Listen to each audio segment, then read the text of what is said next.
भारतीय स्वातंत्र्याची सुरुवात ज्या ठिकाणी झाली अशा चिमूरच्या क्रांतीभूमीला देवेंद्र फडणवीस यांनी भेट दिली आहे। यावेळी जनतेशी संवाद साधताना त्यांनी महायुती सरकार हे राज्यातील शेतकऱ्यांसाठी आणि त्यांच्या विकासासाठी कसं कटिबद्ध आहे हे सांगितले। तसेच शेतकऱ्यांसाठी उपयुक्त असलेल्या योजनांचा पाढा त्यांनी वाचला आहे। पाहूया। आज मला आनंद आहे, शेतकऱ्यांकरता आपल्या सरकारने अनेक चांगले निर्णय घेतले। धानाच्या शेतकऱ्याला आपण 20,000 रुपये त्या ठिकाणी बोनस दिला।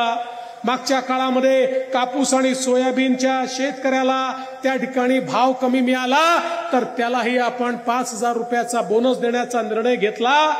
मला सांगताना आनंद वाटतोय, पुढच्याच आठवड्यात 21 तारखेपासून शेतकऱ्यांच्या खात्यामध्ये पैसे जमा करणं आम्ही सुरू करणार आहोत।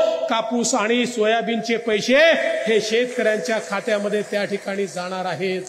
मला अनेक शेतकऱ्यांनी सांगितलं की आम्हाला एक अडचण वाटते, जी तुम्ही ई पीक पाहणी केली ते ई पीक पाहणीमध्ये आमचं नाव आलं नाही, आम्हाला हे पैसे मिळतील की नाही।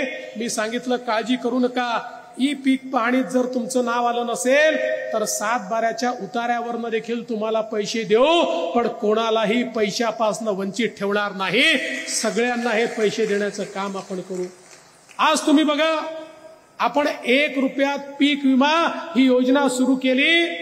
एकट्या या मतदारसंघामध्ये बंटी भांगडियांच्या प्रयत्नातून 90 कोटी रुपयाचा पीक विमा जमा होतोय। 30 कोटी रुपयाचा पीक विमा शेतकऱ्यांच्या खात्यामध्ये जमा देखील झालाय। उर्वरित शेतकऱ्यांच्या खात्यात देखील पैसा जमा होतोय। हे सरकार शेतकऱ्याच्या पाठीशी उभं राहणारं सरकार आहे।